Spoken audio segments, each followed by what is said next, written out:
নতুন আরেকটি ভিডিওতে আপনাদেরকে স্বাগত জানাচ্ছি। আমি যেখানে দাঁড়িয়ে আছি সেই জায়গাটি হচ্ছে চুরদের খামার। এক সময় এখানে আপনার এই জায়গাটিকে চুরদের খামার হিসাবে পরিচিত পেয়েছিল সেই অনেক আগে থেকে।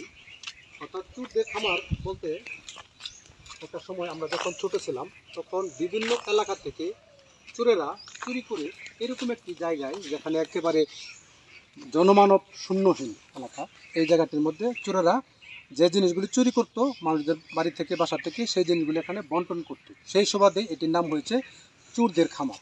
হ্যাঁ, এটি আরও অনেক আগে, ধরেন 20-25 বছর আগের কথা, বা আমরা ছোটো থেকে শুনে আসছিলাম যে চোরদের খামার। তো এই জায়গাটিকে আপনাদেরকে মানে এই ভিডিওতে এই জায়গাটি মূলত দেখানোর জন্য মূলত এই ভিডিওটি করা। আর এই জায়গাটির অবস্থান হচ্ছে ময়মনসিংহ জেলার গফরগাঁও উপজেলার পাগলা থানার আপনার লঙ্গার ইউনিয়নে, যদিও আমার নিজের ইউনিয়ন এটি।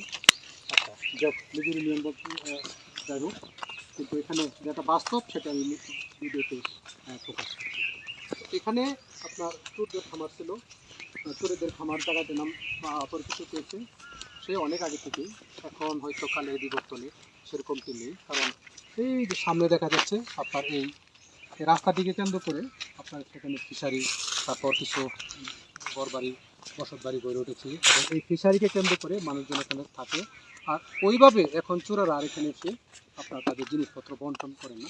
এখানে আপনারা ওই নামটাও যদি মানে রেখে গেছে থেকে গেছে, কিন্তু ফাইনালি এখন আর এই সেরকম ওই সময়টা নেই যে চোরেরা অন্য বাসা বাড়ি থেকে চুরি করে এখানে বন্টন করে। কারণ যে রাস্তাটি আমি হেঁটে যাচ্ছি এই রাস্তাটি এখন থেকে প্রায় ধরেন 20 বছর 25 বছর আগে এরকম প্রশস্ত রাস্তা ছিল না, এটা একটা সরু রাস্তা ছিল।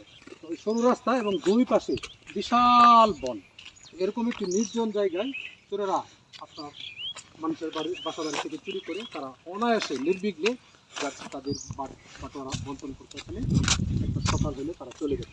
তো সেই থেকে জায়গাটির নামকরণ হয়েছে চোরেদের খামার। হ্যাঁ, বুঝতেই পারছেন, এই সাইডে বিশাল বন, আবার এই সাইডে বন, কোনো মানুষজন নাই, একেবারে জনমানব কিন্তু কোনো ঘর বাড়ি নেই, শুধু বন আর বন। তো বর্ষাকালে এটা পরিবেশ আরও অনেক সুন্দর হয়। এই বছর যদি বৃষ্টির পানি হয় না, এখন তো চরের পানি আসে নাই, তার সম্ভাবনা কতটুকু জানি না। তো এই হচ্ছে মূলত চোরেদের খামার। আর এটার পরিস্থিতি আমি প্রথমে বলেছি, এই চোরেদের খামারের এই অংশটুকুটা আপনার কোনো একটা সময়ে দিনের বেলাও মানুষ আসতো না।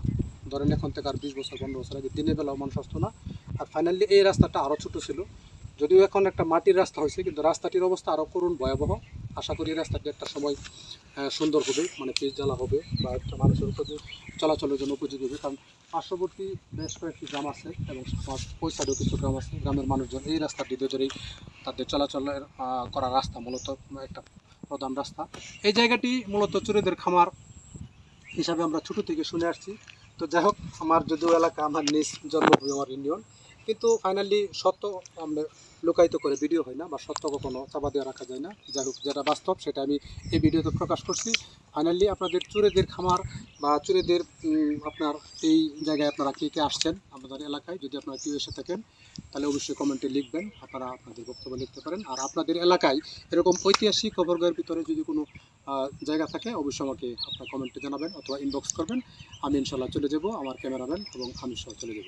সকলকেই ভিডিওটি দেখার জন্য ধন্যবাদ থাকলো, এবং যদি সম্ভব হয় ভিডিওটি শেয়ার দিয়ে আপনার টাইমলাইনে রেখে দিতে পারেন।